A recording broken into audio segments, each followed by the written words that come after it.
Olá, bom dia a todos. Boa pergunta. Acho que grande parte aqui não sabe essa resposta, porque realmente não temos dados, temos um gap grande de conhecimento, mas para isso eu vou falar para vocês que todo mundo aqui já viu. 20 a 40% dos nossos pacientes do pós-operatório fazem FA. É a maior causa de FA secundária, aumenta a permanência do paciente na UTI, internação prolongada maior mortalidade de curto e longo prazo, ou seja, embora a gente não saiba tantas respostas, a gente tem muito questionamento, é uma entidade que deve ser tratada e prevenida prontamente. Aqui só para mostrar uma análise, uma meta-análise que mostra o quanto isso é impactante, uma mortalidade perioperatória até duas vezes a mais AVC, mais infarto agudo do miocárdio, a longo prazo, maior mortalidade, maior AVC. E essa pergunta que ele me fez, eu vou responder, vamos esperar, porque a questão é que a gente tem tanta variação da prática que tem muita lacuna de conhecimento, e adotar uma abordagem abrangente da fibrilação atrial no pós-operatório oferece oportunidades para reduzir a incidência e também os riscos. E só para mostrar que a primeira coisa que a gente faz é estratificar bem o paciente. A gente sabe, com coisas simples, se o paciente vai fazer FA no pós-operatório. Então, a gente pode, à beira-leito, fazer um score.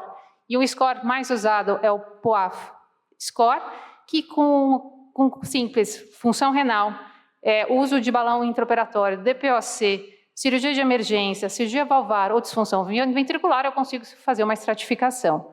Quanto maior esse score, maior a chance de ter uma FA. E não só isso, não marca só a fibrilação atrial, mas também aumenta a mortalidade. Acima de 3 pontos desse score, eu tenho uma chance de mortalidade bem maior comparado com o paciente que teve FA com o que não teve FA.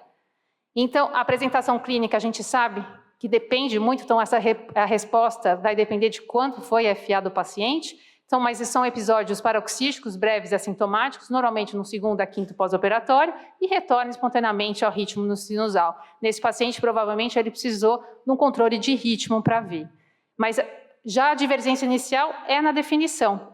Então, a Sociedade Americana, que a definição fala que é o primeiro episódio de FA pós o tratamento, enquanto a Sociedade Europeia fala que passa 30 segundos de FA para definir como FA no pós-operatório.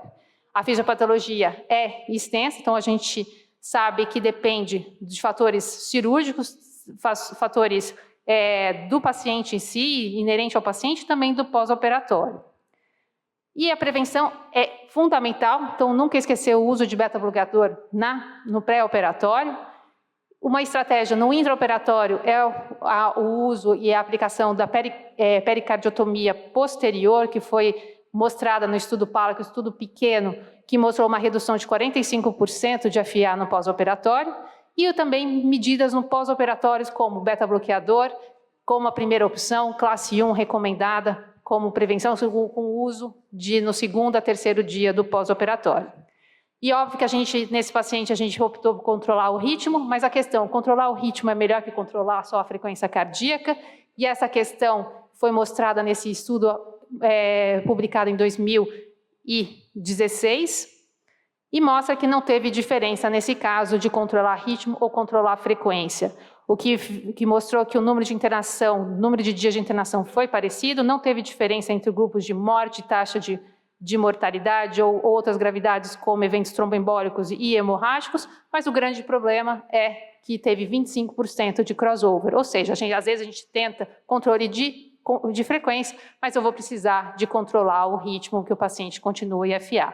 Então, a ideia é recomendar, óbvio, o primeiro controle de frequência, mas a gente sabe que em algumas situações, pacientes com disfunção ventricular, a gente precisa controlar o ritmo.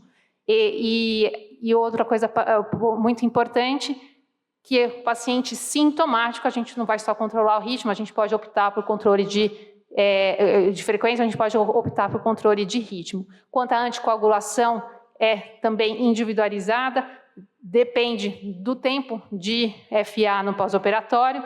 Alguns recomendam mais de FA depois de 24 horas o uso da anticoagulação, mas é óbvio que a gente tem que individualizar, e o tratamento baseia em 4 a 12 semanas no pós-operatório. e no tratamento ambulatorial, um ponto importante, a gente sabe que essa FA no pós-operatório pode recorrer e se tornar permanente, uma chance aumentada disso, isso chega a 4 vezes até 8 anos, então a gente tem que monitorar esse paciente que tem chance maior de fazer FA. Então, respondendo à pergunta, no 14º dia, eu viria se ele tem FA, faria um Holter se ele tem FA ou taquicardia ou algum pressuposto, veria se ele tem um ato esquerdo aumentado. Se não, eu deixaria até 6 a 12 semanas e depois suspenderia. E eu acho que uma coisa interessante que novas tecnologias vão ajudar, como o Apple Watch, como o Fitbit, que vai mostrar se o paciente faz FA, que a gente não consiga monitorizar. Obrigada.